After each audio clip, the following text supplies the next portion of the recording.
súnmọ́ mi.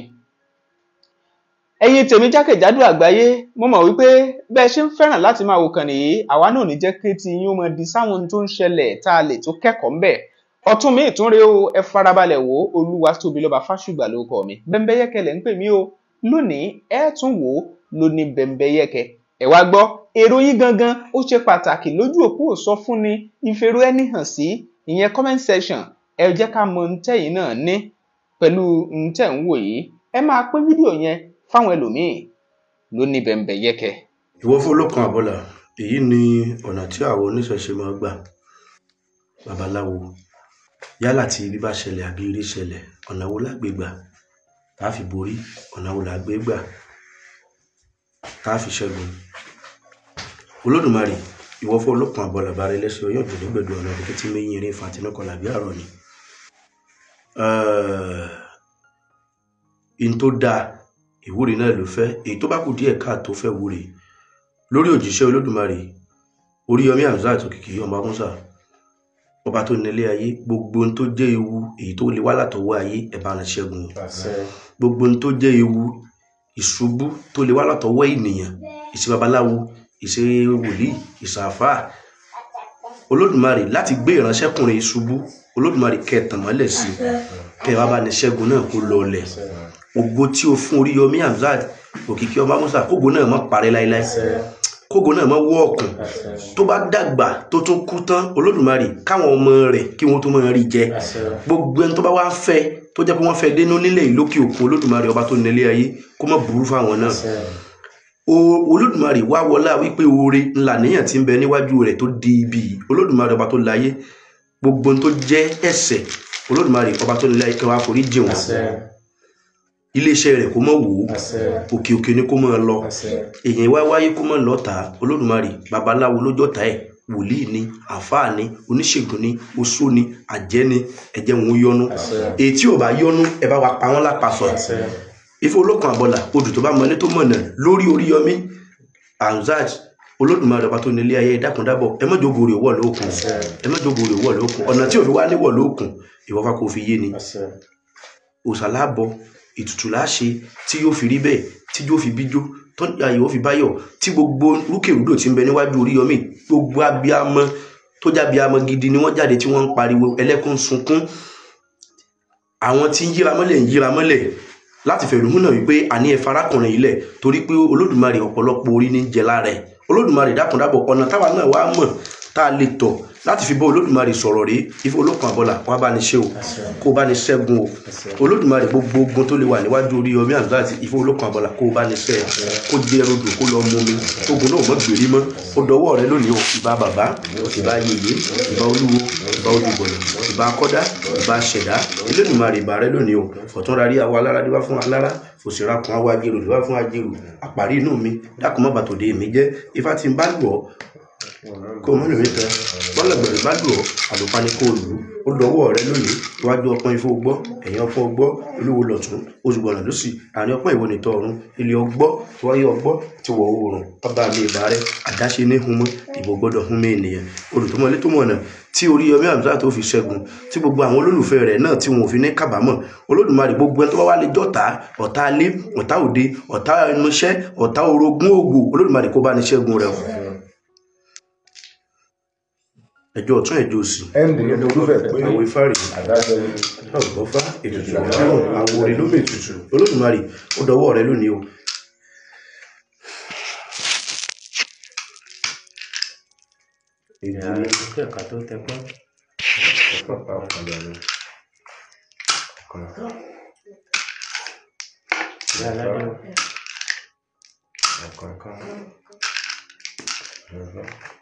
Àtúnyà Ìbàdàn.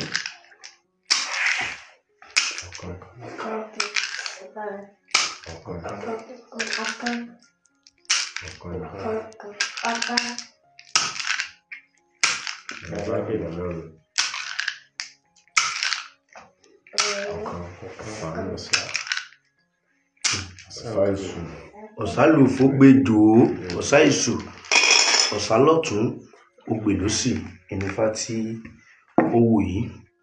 Ìwọ́fá lórí Oríyọmí Hamzat tí gbogbo tí ń jẹ́ ibi tó wọlẹ̀ lórí àwọn olólùfẹ́ náà tí wọn ò rí bànújẹ́, gbogbo afẹ́nifẹ́re rẹ̀ tí wọn ò kábàámọ̀. Ìwọ ọ̀sá ìṣùgbére lọ bá wá káyẹ̀wò èwo ni kí n rí.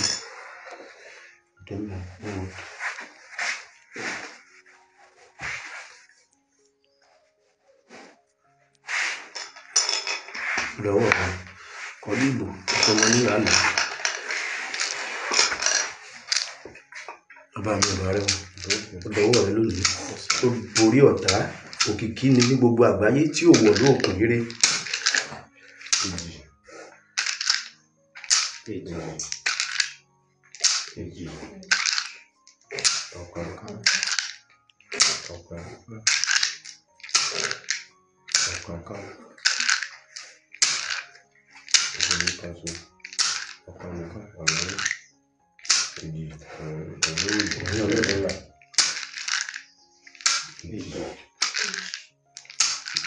Ìdàmọ́ràn alájàlú wọn ní kí n jọ dá ifá ẹtújọ ọdún ń tàbí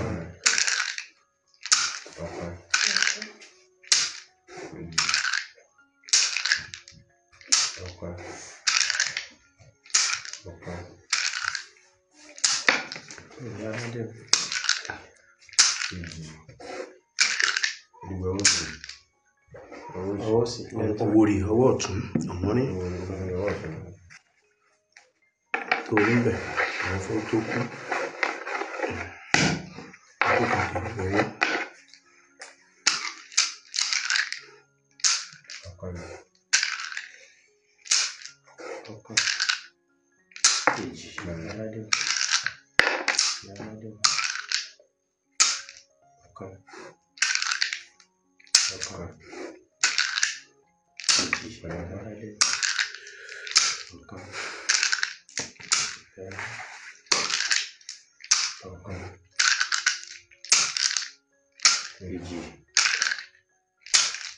ìjọba ojú ìlú fásitì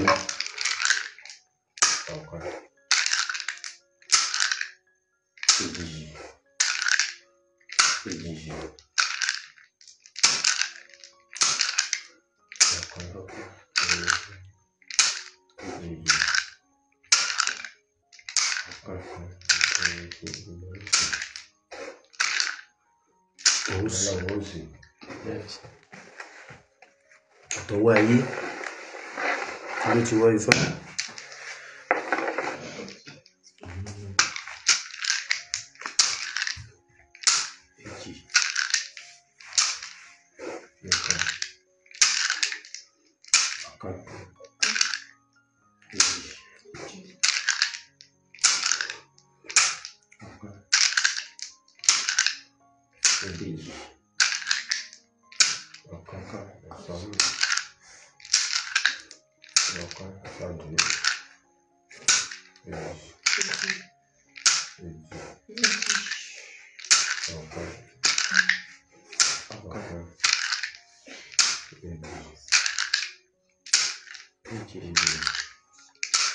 Ìdókò àdájálẹ̀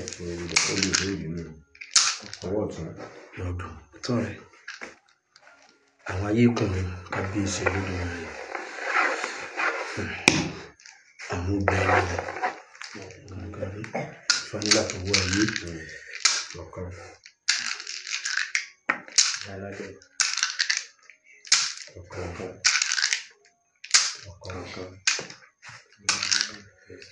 èyí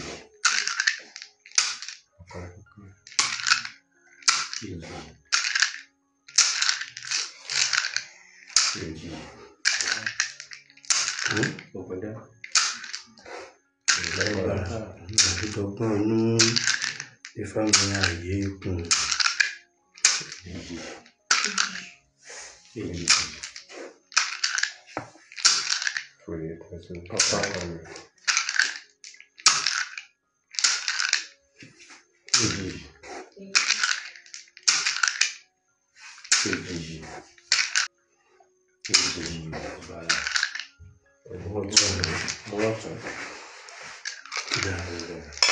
ẹbọ ló wá bẹ́ẹ̀ kí wò jẹ́ páyébìnrin nìyí ẹbọ àwọn náà wọ́n dálẹ̀ ìwọ́n bá wò kó o sì nà.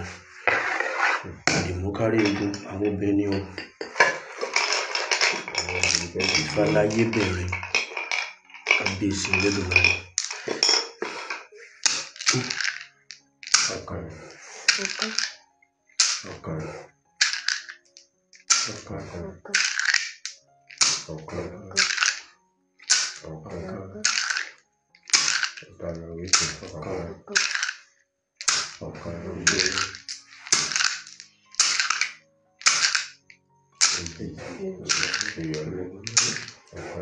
Àfikẹ́ yọnu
òrìṣà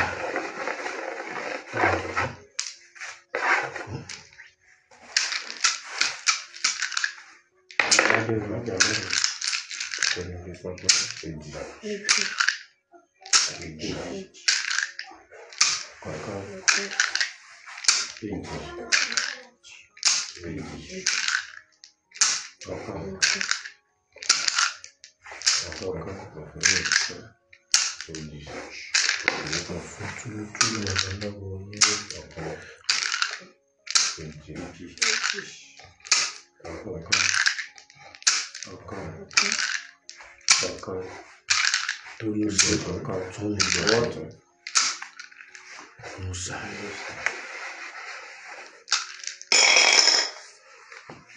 Mo kí wa ojú kò ní tiwa. Bàbá dá Ifá dandan ni kójú òwú odò Ifá tó wù yóò mọ yí àwọn ẹlẹ́kọ̀ọ́ àwọn babaláwo nínú ìrìn àjò ọ̀sà lọ́tún ògbè lósì wọ́n pè ní ọ̀sà èṣù olóládógún ńlátọwọ́ àwọn ayébìnrin ni ní ààbò òòṣà láti rúbọ tì ìlọsíwájú rẹ̀ yóò sì máa dé.